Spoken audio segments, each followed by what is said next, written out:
Welcome listeners. আজকের আলোচ্য বিষয় হলো অ্যালফ্রেড ওয়েবারের লিস্ট কস্ট লোকেশন থিওরি বা ইন্ডাস্ট্রিয়াল লোকেশন থিওরি। আমার ইউটিউব চ্যানেলে সবাইকে স্বাগত। এই ইন্ডাস্ট্রিয়াল লোকেশন থিওরি বা ওয়েবারের লিস্ট কস্ট লোকেশন থিওরি সম্পর্কে আমরা যে বিস্তারিতভাবে জানব, একটা জায়গায় ইন্ডাস্ট্রি কোন লোকেশনে গড়ে তোলাটা সবচেয়ে সুবিধাজনক সেটা সম্পর্কে অ্যালফ্রেড ওয়েবার যে ব্যাখ্যা দিয়েছেন সেইটা আমরা তার থিওরির মাধ্যমে জানব। আসুন আসা যাক least cost location theory of Alfred Weber. প্রথমেই যেটা বলতে চাইব সেটা হলো অ্যালফ্রেড ওয়েবারের এই ইন্ডাস্ট্রিয়াল থিওরিটার মূল লক্ষ্য ছিল কোন লোকেশানে প্রকৃতপক্ষে কোন কন্ডিশনে একটা ইন্ডাস্ট্রি গড়ে উঠবে সেটা সম্পর্কে ব্যাখ্যা দান করা। এবং এই থিওরিটার মধ্যে আমরা তার থিওরির এইম কী ছিল, কী কী অ্যাজাম্পশন তিনি ধরেছিলেন এবং তার পুরো থিওরিটার মেন কনসেপ্ট কী অর্থাৎ মেন থিম কী, এবং তার সাথে বেশ কিছু টার্মিনোলজি জড়িয়ে রয়েছে যে রিলেটেড টার্মিনোলজি, সেগুলো সম্পর্কে জানবো। আর শেষে জানবো তার ক্রিটিসিজম অর্থাৎ সমালোচনা। প্রথমেই যেটা বলতে চাইবো সেটা হলো জার্মান অর্থনীতিবিদ অ্যালফ্রেড ওয়েবার 1909 সালে একটি বই পাবলিশ করেন। বইটির নাম হচ্ছে উবের দেন স্ট্যান্ডার্ড দেন ইন্ডাস্ট্রিয়াল। এই বইটাতে তিনি ইন্ডাস্ট্রিয়াল লোকেশনের একটা থিওরি দেন, যে থিওরিটা least cost theory or industrial location নামে সবচেয়ে বেশি পরিচিত। এবং তার আগে যে এই ধরনের একটি থিওরি সূত্রপাত হয়েছিল সেটা দ্বারা এই তত্ত্বটা কিছুটা ইনফ্লুয়েন্স, ফলে এই তত্ত্বটা লন হার্টের যে থিওরি আগে তৈরি হয়েছিল সেটা দ্বারা প্রভাবিত।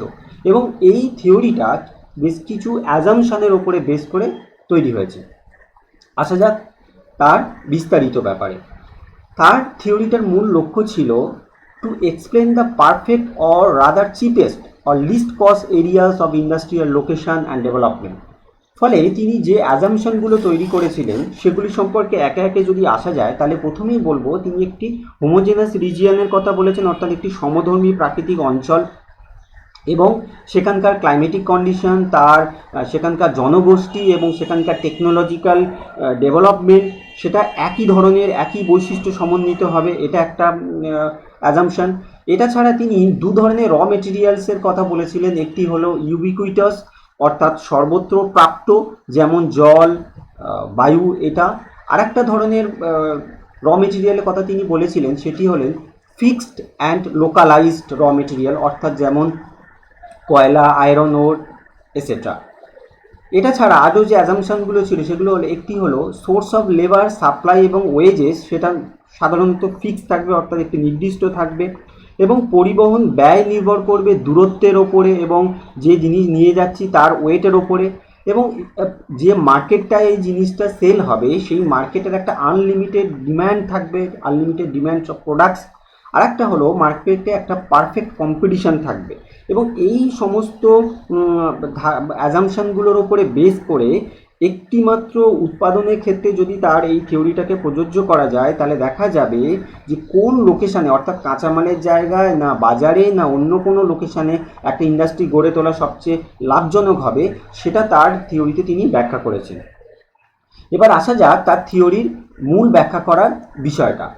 According to Weber, industries were developed in the following three locations, three favorable places where transport cost, labor cost and agglomeration of industries are suitably observed। অর্থাৎ তিনটি মেন থিমের উপরে তার পুরো তত্ত্বটা নির্ভর করছে। একটি হলো role of labour transport cost, সেকেন্ডটি হচ্ছে রোল অফ লেবার কস্ট, আর থার্ড হচ্ছে role of agglomeration of industries. এই তিনটি লোকেশনের মধ্যে দেখে তার থিওরিটাকে তিনি সুন্দরভাবে এক্সপ্লেন করেছেন। একে একে আমরা সেই এক্সপ্লেনের দিকে যাব। প্রথমেই এটা বলতে চাইবো সেটা হলো role of transport cost. Transport কস্টের ব্যাখ্যা হিসাবে তিনি যেটা বলতে চেয়েছেন যে ট্রান্সপোর্ট কস্ট সাধারণত দু ধরনের পণ্য আদান প্রদানে ব্যয় হয়। একটা হচ্ছে কালেকশন করার জন্য র মেটেরিয়াল অর্থাৎ সংগ্রহ ব্যয়, আর একটা হচ্ছে সরবরাহ ব্যয় অর্থাৎ ফাইনাল প্রোডাক্টের পরে সেটিকে বাজারে নিয়ে যাওয়ার জন্য। সুতরাং পরিবহন ব্যয় নির্ভর করে একটা জায়গা থেকে কাঁচামালের সংগ্রহ ব্যয় আর উৎপাদিত দ্রব্যের সরবরাহ ব্যয়, এই দুটোকে যোগ করলে টোটাল যে ট্রান্সপোর্ট কস্ট সেটা পাওয়া যায়। এবং এক্ষেত্রে তিনি একটি পণ্য সূচকের সূত্র দিয়েছিলেন, দ্যাট ইজ মেটেরিয়াল ইন্ডেক্স। এবং সেই মেটেরিয়াল ইন্ডেক্স হচ্ছে একটি শিল্পতে কেন্দ্রীভূত কাঁচামালের যে ওজন সেইটা ডিভাইডেড বাই উৎপাদিত দ্রব্যের ওজন, অর্থাৎ এই দুটোকে যদি রেশিও করি কতটা র মেটেরিয়াল দিচ্ছি আর কতটা ফাইনাল প্রোডাক্ট বেরোচ্ছে, তাহলে যে ভ্যালুটা বেরোবে সেটাকে আমরা বলবো মেটেরিয়াল ইন্ডেক্স। এবং সেই মেটেরিয়াল ইন্ডেক্স সাধারণত 3 ধরনের হতে দেখা যায় এবং তার উপরে ডিপেন্ড করবে ইন্ডাস্ট্রিটা কোথায় গড়ে উঠবে। সাধারণত মেটেরিয়াল ইন্ডেক্স যদি 1 হয় তাহলে সাধারণত ইন্ডাস্ট্রিটা মধ্যবর্তী যে কোনো স্থানে, বাজারে, সেখানেও গড়ে উঠতে পারে, র মেটেরিয়ালের কাছেও গড়ে উঠতে পারে। যদি মেটেরিয়াল ইন্ডেক্স 1-এর বেশি হয় তাহলে কিন্তু র মেটেরিয়ালের কাছেই গড়ে তুলতে হবে, নয়তোবা পণ্যের পরিবহন ব্যয় অনেক বেশি হয়ে যাবে। আর একটা হলো যদি ইউবিকুইটাস টাইপের মেটেরিয়াল হয় সর্বত্র প্রাপ্ত, তাহলে material index normally grade less than 1 হয়ে থাকে, সেক্ষেত্রে কিন্তু এটা মার্কেটেই গড়ে উঠবে। অর্থাৎ যদি ওভারঅল আমরা 3ভাবে বিচার করি, একটি মার্কেটে গড়ে উঠবে মেটেরিয়াল ইন্ডেক্সের ভ্যালু যদি 1-এর কম হয়, 1-এর বেশি হলে সেটা র মেটেরিয়ালের কাছে গড়ে উঠবে, আর যদি 1 হয় সেটা তাহলে ইন্টারমিডিয়েট কোনো জায়গাতে গড়ে উঠতে পারে। এবং এই ক্ষেত্রে তিনি পুরো ব্যাপারটাকে একটু সুন্দরভাবে ডিসকাস করেছেন। এটাকে যদি আমরা দুটো সিচুয়েশন ধরে ডিসকাস করি তাহলে খুব ভালোভাবে আমি ব্যাপারটা বোঝাতে পারবো। সিচুয়েশন 1 কি? 1 মার্কেট এবং 1 র মেটেরিয়াল, অর্থাৎ একটা বাজার এবং একটা র মেটেরিয়াল যদি হয় তাহলে 3 ধরনের কন্ডিশন তৈরি হয়। আর সিচুয়েশন 2তে হবে 1 মার্কেট অ্যান্ড 2 র মেটেরিয়াল, তাহলে কিন্তু এখানে দুটো র মেটেরিয়াল থাকার জন্য 5 ধরনের কন্ডিশন পাওয়া যাবে। এবারে একে একে সেই কন্ডিশনগুলো যদি আমি ব্যাখ্যাতে আসি, তাহলে প্রথমেই বলবো সিচুয়েশন 1-এ যেটা ছিল 1 মার্কেট 1 র মেটেরিয়াল, তার আন্ডারে যে 3টে পার্সপেক্টিভ সিচুয়েশনের মধ্যে যে 3টে ফেজ তৈরি হবে। একটা হলো যদি সেই কাঁচা মালটা সর্বত্র প্রাপ্ত হয়, অর্থাৎ সব জায়গায় পাওয়া যায়, তাহলে কিন্তু শিল্পকেন্দ্রটা বাজারে গড়ে উঠবে। অর্থাৎ একটা র মেটেরিয়াল একটা বাজারে যদি সর্বত্রপ্রাপ্ত কাঁচামাল হয় তাহলে বাজারে গড়ে উঠবে, এটা হলো কন্ডিশন 1। কন্ডিশন 2 কি? যদি সেই কাঁচামালটা বিশুদ্ধ শ্রেণীর হয় সেক্ষেত্রে কিন্তু শিল্পকেন্দ্রটা এদের মধ্যবর্তী কোনো স্থানে গড়ে উঠতে পারে, অর্থাৎ বাজার এবং র মেটেরিয়ালের মাঝখানে কোনো জায়গায়। কন্ডিশন 3 কি?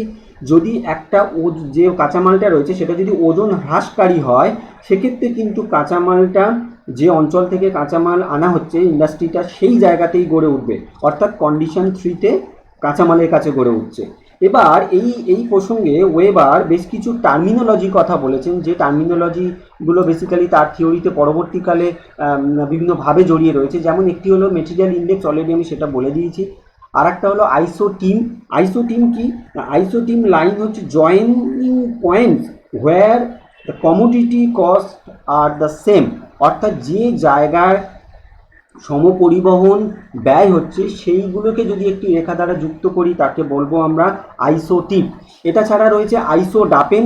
আইসোডাপেনের কনসেপ্টও তিনি বলেছেন, isodapane line joining points of equal total transport cost, অর্থাৎ আইসোটিম যদি একটা কাঁচামাল পরিবহন করার অর্থাৎ সংগ্রহ ব্যয়, আর যেটা বলেছিলাম আর একটা সরবরাহ ব্যয়, অর্থাৎ প্রোডাক্ট যদি আমরা সরবরাহ করার জন্য যে ব্যয়টা হচ্ছে, দুটোর জন্যে ইন্ডিভিজুয়ালি আলাদা আলাদা আইসোটিম হলে তাদের মধ্যে যদি সমান ব্যয়যুক্ত লাইনগুলোকে যোগ করে আরেকটা লাইন ড্র করা হয় সেটাকে বলবো আইসোডাপেন। এটা ছাড়া ছিল ক্রিটিক্যাল আইসোডাপেন। আর এরপরে index of labour cost, labour coefficient, এই দুটো রোল অফ লেবার কস্টের ক্ষেত্রে আমরা ডিসকাস করব। আর অ্যাগ্লোমারেশন অফ ইন্ডাস্ট্রিজ, এটাও তার একটা টার্মিনোলজি, এটাও আমরা শেষের দিকে ডিসকাস করব। তো নেক্সট যেটা আমি বলতে চাইবো সেটা হলো আইসোটিম। এখানে ড্র করা আছে আইসোটিম লাইনগুলো এইরকম সার্কেল হচ্ছে সমপরিবহন ব্যয়রেখাযুক্ত। আর এই আইসো টিমগুলো আলাদা আলাদা আইসো টিমকে জয়েন করে যখন আলাদা কালারের লাইন টানা হচ্ছে, যেখানে টোটাল ট্রান্সপোর্ট কস্ট অর্থাৎ অ্যাসেম্বলি কস্ট এবং ডিস্ট্রিবিউশন কস্ট এবং পুরোটা মিলে যে টোটাল কস্ট সেটাকে মিলে যোগ করে তৈরি হচ্ছে আইসোডাপেন। তো এই আইসোডাপেন এবং আইসোটিম দুটো খুবই গুরুত্বপূর্ণ বিষয়। এবার আমি আসবো সিচুয়েশন 2। সিচুয়েশন 2তে ছিল একটি মার্কেট এবং দুটি কাঁচামাল অর্থাৎ 2 র মেটেরিয়াল। এক্ষেত্রে যে বৈশিষ্ট্যগুলো তৈরি হবে, যে কন্ডিশনগুলো তৈরি হবে সেটি 5 ধরনের দেখা যাবে। কন্ডিশন 1 কি? যদি দুটি কাঁচামালই ইউবিকুইটাস হয় অর্থাৎ সর্বত্র পাওয়া যায় তাহলে কিন্তু শিল্পকেন্দ্রটা বাজারে গড়ে উঠবে। কন্ডিশন 2 কি? দুটি যে বিশুদ্ধ কাঁচামাল যদি হয় তাহলে শিল্পকেন্দ্রটা দেখা যাবে যে বাজারের কাছে গড়ে তোলাটাই সুবিধাজনক। ফলে ওটা বাজারে গড়ে উঠবে। কন্ডিশন 2 হলো। কন্ডিশন 3 হচ্ছে দুটি যদি ওজন হ্রাসযোগ্য কাঁচামাল হয় সেক্ষেত্রে কিন্তু কাঁচামালের লোকেশনের দিকে যদি ইন্ডাস্ট্রিটা গড়ে তুলতে যায়, যেহেতু দুটো কাঁচামাল আছে সেক্ষেত্রে কিন্তু প্যাটার্নটা একটু পাল্টে যাবে। এবারে আমি যদি সেই কন্ডিশনটাকে দেখি, ধরা যাক আমি একটা এক্সপ্লেন করছি ছোট করে, ধরা যাক দুটো কাঁচামাল হচ্ছে এ আর বি এবং মার্কেটটা রয়েছে সি নামক স্থানে। তো আমরা যদি এরকম ট্রায়াঙ্গেল হিসাবে ভাবি, একটা জায়গায় মার্কেট আর দুটো জায়গায় এ বিতে হচ্ছে র মেটেরিয়াল, দুটো আলাদা ধরনের র মেটেরিয়াল, তাহলে দেখা যাবে যে এই ট্রায়াঙ্গেলটার মাঝখানের একটা জায়গাতে, অর্থাৎ অন্য কোনো একটা পয়েন্টে, সাপোজ আমি নাম দিলাম পি নামক স্থান, সেই জায়গাটায় কিন্তু ইন্ডাস্ট্রিটা গড়ে তুলবে। অর্থাৎ একটা যে ট্রায়াঙ্গেল তৈরি হচ্ছে তার মধ্যে একটা স্পেশাল জায়গা, সেখানে লোকেশনাল ট্রায়াঙ্গেলের মধ্যে সেই জায়গাটা কিন্তু ইন্ডাস্ট্রিটা গড়ে উঠবে। কন্ডিশন 4 কি, যদি বাজার তো একটাই রয়েছে, যদি একটা কাঁচামাল বিশুদ্ধ বা পিওর হয় আর একটা যদি ওজন হ্রাসযোগ্য হয়, সেক্ষেত্রে কিন্তু এই ওজন হ্রাসযোগ্য কাঁচামালের কাছে শিল্পটা গড়ে তোলাটা লাভ হবে, তার কারণ কাঁচামাল পরিবহনের জন্য নতুবা অনেক বেশি খরচ হয়ে যাবে। কন্ডিশন 5 কি, কন্ডিশন 5 হচ্ছে মার্কেটটা একটা রয়েছে, যদি একটা কাঁচামাল সর্বত্র পাওয়া যায় আর অন্যটা যদি লোকালাইজড হয়, কোনো পার্টিকুলার জায়গায় পাওয়া যায়, তাহলে কিন্তু যে ওই লোকালাইজড কাঁচামালটা যে জায়গাটায় পাওয়া যাচ্ছে সেখানে কিন্তু ইন্ডাস্ট্রিটা গড়ে তোলাটা লাভজনক হবে। বিকজ ওই কাঁচামালটা কিন্তু যেহেতু সব জায়গায় পাওয়া যায় না, স্পেশাল কোনো জায়গায়, সেক্ষেত্রে ওই জায়গাটায় গড়ে তোলাটা লাভজনক হবে। এই গেল হচ্ছে 5টা কন্ডিশন।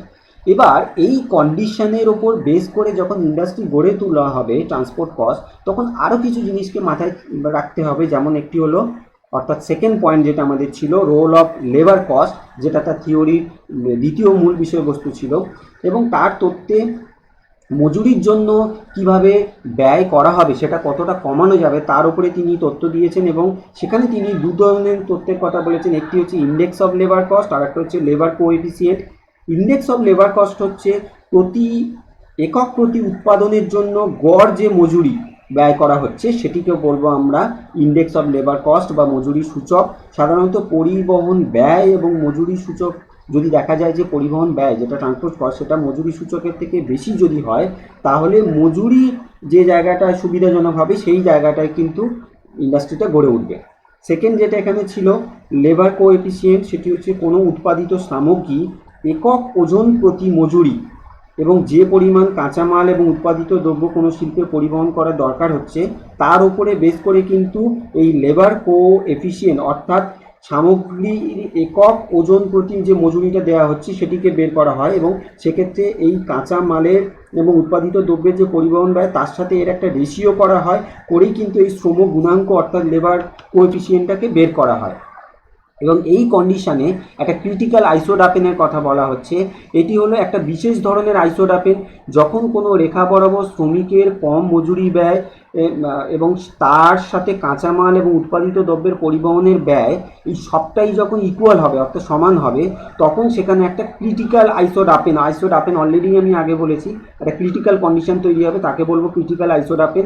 এবং একটি চিত্রের মাধ্যমে তিনি এটাকে এক্সপ্লেন করেছেন। এই হচ্ছে সেই চিত্রটা, মাঝখানের চিত্রটা।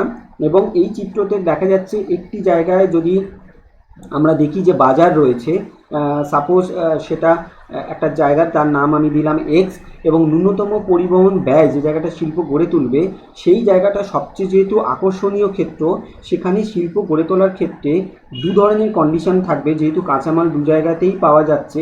ফলে ইন্ডাস্ট্রিটা যদি এমন একটা জায়গায় সরে যায় যেখানে 3 ধরনের বেনিফিট পাবে, অর্থাৎ যেখানে পরিবহন ব্যয়েরও সুবিধা পাবে, যেখানে কিন্তু কাঁচামালেরও সুবিধা পাবে এবং সস্তা শ্রমিকের সুবিধা পাবে, ফলে একটা লাইন যে এই রকম কন্ডিশনগুলোকে জয়েন করবে ক্রিটিক্যাল কন্ডিশনকে, তাকে আমরা বলবো ক্রিটিক্যাল আইসোডাপেন। থার্ড যে পয়েন্টটা ইম্পর্টেন্ট ছিল সেটা হচ্ছে role of agglomeration of industries. সেখানে কি একাধিক শিল্প যদি এক জায়গায় গড়ে ওঠে, অর্থাৎ শিল্পের যদি সমাবেশ ঘটে, তাহলে নানাভাবে ব্যয় সংকোচের সুযোগ ঘটে। এবং এখানে কিন্তু পরিবহন ব্যয় এবং শ্রমিকের মজুরি বাবদ যে ব্যয় সেগুলো কিন্তু অনেকটা সুবিধা পাওয়া যায়, অর্থাৎ কম খরচে অনেকটা বিপুল পরিমাণ উৎপাদনও করার সুবিধা রয়েছে। তার কারণ এই জায়গাটায় কিন্তু একসাথে অনেকগুলো ইন্ডাস্ট্রি থাকার সুবিধা রয়েছে। এখানে এই চিত্রের ডান দিকে নিচের অংশটা হচ্ছে সেই চিত্র যেখানে কিন্তু অনেক ধরনের বেনিফিট, অর্থাৎ ইনফ্রাস্ট্রাকচারাল বেনিফিট, লেবার ফোর্সের বেনিফিট, সার্ভিস এর বেনিফিট, র মেটেরিয়ালের বেনিফিট, এইগুলোর জন্য একটা ক্লাস্টারিং তৈরি হয়, যেখানে বেসিক্যালি এই ক্রিটিক্যাল আইসোরাপেনগুলো জয়েন করে মাঝখানের একটা পোর্শন যেটা এরা ক্রস করছে একে অপরকে, সেই জায়গাটায় কিন্তু অ্যাগ্লোমারেশন অফ ইন্ডাস্ট্রিজ দেখা যায় এবং তার ফলে খুবই সুবিধা হয়। তো এবার আমি যদি এই গেল পুরো থিওরি, এবার যদি আমরা এই থিওরিগুলোর ক্রিটিসিজম দেখি, তাহলে কি কি দোষ বা সমালোচনা করা হয় কি কি কারণে, সেটার মধ্যে প্রথম যেটা বলবো, এটা কিন্তু কিছু শুধুমাত্র কয়েকটা অ্যাজামশানের ওপরে বেস করে তিনি থিওরিটা তৈরি করেছিলেন, এবং এখানকার কিছু অ্যাজামশন ছিল আনরিয়ালিস্টিক, অর্থাৎ বাস্তবসম্মত নয়। এবং এছাড়া যদি দেখি, যে সকল শিল্প অল্প পরিমাণ ন্যূনতম ব্যয় পরিবহনের ক্ষেত্রে বেক অফ বাল্ক পয়েন্ট বলে একটা জায়গা থাকে, যেখানে কিন্তু এই মালপত্র খালাস করা হয় বা বোঝাই করা হয়। যেমন আমরা যদি দার্জিলিং যেতে চাই, আমরা শিয়ালদা বা হাওড়া থেকে ট্রেনে ওঠার পরে এনজেপিতে নামতে হবে, তারপরে ওখান থেকে কিন্তু ট্রান্সপোর্ট মোডটাকে চেঞ্জ করতে হবে, অন্য মোডে আমাদের দার্জিলিং যেতে হবে, অর্থাৎ এখান থেকে ট্রেন, ওদিক থেকে অন্য কোনো গাড়িতে যেতে হবে। তো ফলে ওই এনজেপি স্টেশনটা হবে ব্রেক অফ বাল্ক পয়েন্ট, এখানে কিন্তু তার কোনো প্রভাব তিনি বিবেচনা করেননি। এছাড়া যদি দেখি যে কাঁচামাল এবং উৎপন্ন দ্রব্যের পরিবহন ব্যয়ের কথা তিনি বলেছেন, কিন্তু এক্ষেত্রে যে ব্যয়ের তারতম্য ঘটে সেটা তিনি উল্লেখ করেননি। তারপরে যদি কোনো জিনিসের দামের যে ফ্লাকচুয়েশন হয়, যদি হ্রাস বৃদ্ধি ঘটে, সেই প্রসঙ্গটা তিনি উল্লেখ করেননি। শিল্পের সমাবেশ যে জায়গায় ঘটেছে অলরেডি, সেই জায়গাটায় কিন্তু অনেক ধরনের প্রবলেমও দেখা যায়, যেমন জমির মূল্য খুব বেশি হয়, পরিকাঠামোগত সুযোগ সুবিধা সংকোচনের ব্যাপারে তিনি খুব একটা কথা বলেননি। এটা ছাড়া যদি দেখি যে সরকার কোনো জায়গায় শিল্প স্থাপনের জন্য যে নীতি প্রণয়ন করেন এবং সেখানে যে বিশেষ শিল্প স্থাপনের জন্য উৎসাহ দেন, কিছু বিধিনিষেধ থাকে, সেগুলির ব্যাপারে তিনি উল্লেখ করেননি। তারপরে পরিবহন ব্যয় কখনোই সাধারণত দূরত্বের সাথে সমানুপাতিক হারে পরিবর্তিত হয় না, যেটা তার একটা অ্যাজাম্পশন ছিল, সেটাও একটা প্রবলেমেটিক। এটা ছাড়া যদি দেখি যে পরিকল্পিত অর্থব্যবস্থায় আঞ্চলিকভাবে স্বয়ংসম্পূর্ণতা রক্ষা করার জন্য শিল্পের বিকেন্দ্রীকরণও করা হয়, সেটা কিন্তু এই প্রসঙ্গে তিনি কথা বললেননি। তারপরে পূর্ণাঙ্গ প্রতিযোগিতামূলক যে বাজারের কথা বলেছেন, পারফেক্ট কম্পিটিশন, সেটারও কিন্তু অনেক ক্ষেত্রে সব ক্ষেত্রে দেখা যায় না, ফলে সেটা একটা problem.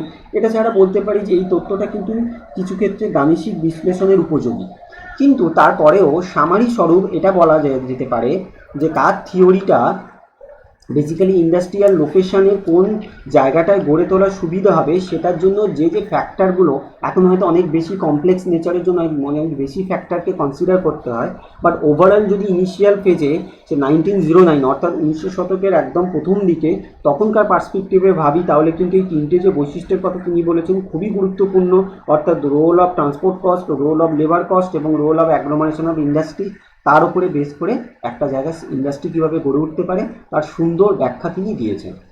That's all for Weber's theory. Thank you for listening. Please subscribe, like, comment and share. Thank you.